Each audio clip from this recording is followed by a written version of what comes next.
ನಮಸ್ಕಾರ. ಇವತ್ತು ನಾವು ನೀಟ್ ಯುಜಿ 2025 ಕೌನ್ಸೆಲಿಂಗ್ ಬಗ್ಗೆ ಮಾತಾಡೋಣ. ಜುಲೈ 6, 2025 ಹೊತ್ತಿಗೆ ಏನ್ ಅಪ್ಡೇಟ್ಸ್ ಇದೆ ಅಂತ ನೋಡೋಣ. ಸರಿ. ಈಗ ಕೌನ್ಸೆಲಿಂಗ್ ಪ್ರೋಸೆಸ್ ಅಲ್ಲಿ ಏನಾಗ್ತಿದೆ, ಸ್ಟೂಡೆಂಟ್ಸ್ ಏನ್ ಮಾಡಬೇಕು ಅನ್ನೋದನ್ನ ಸ್ವಲ್ಪ ಡೀಟೇಲ್ ಆಗಿ ತಿಳಿಯೋಣ. ಖಂಡಿತ.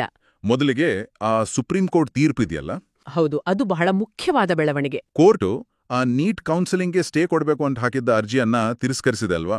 ಹೌದು, ಉತ್ತರ ಕೀಗಳಲ್ಲಿ ಏನೋ ದೋಷ ಇದೆ ಅನ್ನೋ ಕಾರಣಕ್ಕೆ ಸ್ಟೇ ಕೇಳಿದ್ರು.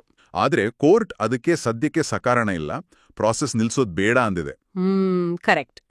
ವಿದ್ಯಾರ್ಥಿಗಳ ಅಕಾಡೆಮಿಕ್ ವರ್ಷ ತಡ ಆಗಬಾರ್ದು, ಟೈಮಿಗೆ ಶುರು ಆಗ್ಬೇಕು ಅನ್ನೋದು ಕೋರ್ಟಿನ ಮುಖ್ಯ ಕಾಳಜಿ. ಸರಿ, ಇದನ್ನ ಸ್ವಲ್ಪ ಬಿಡಿಸಿ ನೋಡೋಣ. ಅಂದ್ರೆ ಈ ತೀರ್ಪಿನಿಂದ ವಿದ್ಯಾರ್ಥಿಗಳಿಗೆ ಒಂದು ರೀತಿ ನಿರಾಳ ಆಗಿದೆ ಅಂತಾನಾ? ಖಂಡಿತ. ಇಲ್ಲಿ ಗಮನಿಸಬೇಕಾದ ಅಂಶವೆಂದರೆ, ಒಂದು ದೊಡ್ಡ ಅನಿಶ್ಚಿತತೆ ಇತ್ತು, ಅದು ಈಗ ಇಲ್ಲ.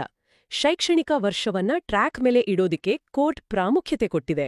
ಸರಿ, ಈಗ ಎಂಸಿಸಿ ಕೌನ್ಸಿಲಿಂಗ್ ಕಡೆ ಬರೋಣ. ಅಂದ್ರೆ ಅಖಿಲ ಭಾರತ ಕೋಟಾ. All India quota. ಇದನ್ನ ಮೆಡಿಕಲ್ ಕೌನ್ಸಿಲಿಂಗ್ ಕಮಿಟಿ ಎಂಸಿಸಿ ನೋಡ್ಕೊಳ್ಳುತ್ತೆ. ಅವರ ಕಡೆಯಿಂದ ಏನ್ ಸುದ್ದಿ? ಶುರು ಮಾಡ್ತಾರಾ? ಎಂಸಿಸಿ ಅವರು ಶೀಘ್ರದಲ್ಲೇ ಕೌನ್ಸಿಲಿಂಗ್ ಶುರು ಮಾಡ್ತೀವಿ ಅಂತ ಅಧಿಕೃತವಾಗಿ ಹೇಳಿದ್ದಾರೆ. ಓಕೆ. ಯಾವಾಗ್ಲೂ ಇರೋ ಹಾಗೆ 4 ರೌಂಡ್ಸ್ ಇರುತ್ತೆ. ರೌಂಡ್ 1, ರೌಂಡ್ 2, ಆಮೇಲೆ ಮಾಪಪ್ ರೌಂಡ್ ಮತ್ತೆ ಸ್ಟ್ರೇ ವೇಕೆನ್ಸಿ ರೌಂಡ್.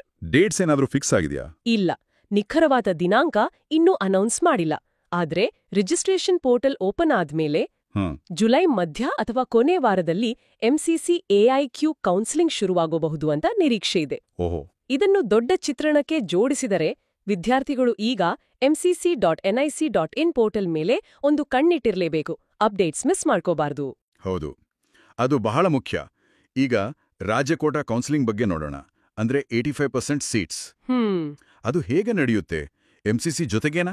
ಇಲ್ಲ, ಸಾಮಾನ್ಯವಾಗಿ ರಾಜ್ಯಗಳು ತಮ್ಮ ತಮ್ಮ ಕೌನ್ಸಿಲಿಂಗ್ ಪ್ರಾಸೆಸ್ ಅನ್ನ ಬೇರೆ ಬೇರೆಯಾಗಿಯೇ ನಡೆಸುತ್ತವೆ. ಓಕೆ. ಕೆಲವು ರಾಜ್ಯಗಳು ಎಂಸಿಸಿಗಿಂತ ಮುಂಚೆನೇ ಶುರು ಮಾಡುವ ಸಾಧ್ಯತೆನೂ ಇರುತ್ತೆ. ಇಲ್ಲಿ ವಿಷಯ ನಿಜವಾಗಲೂ ಆಸಕ್ತಿದಾಯಕವಾಗ್ತದೆ. ಉದಾಹರಣೆಗೆ ನಮ್ಮ ಕರ್ನಾಟಕದಲ್ಲಿ? ಹೌದು, ಕರ್ನಾಟಕದಲ್ಲಿ ಕೆಇಎ ಅಂದ್ರೆ ಕರ್ನಾಟಕ ಎಕ್ಸಾಮಿನೇಷನ್ಸ್ ಅಥಾರಿಟಿ ಅವರು ಆಲ್ರೆಡಿ ತಮ್ಮ ಶೆಡ್ಯೂಲ್ ಕೊಟ್ಟಿದ್ದಾರೆ. ಓ ಹೌದಾ? ಹೌದು, ಅವ್ರದ್ದು ಕೂಡ ಎಂಸಿಸಿ ತರಾನೇ 4 ರೌಂಡ್ ಇರುತ್ತೆ. Round 1, 2 mop up, stray vacancy.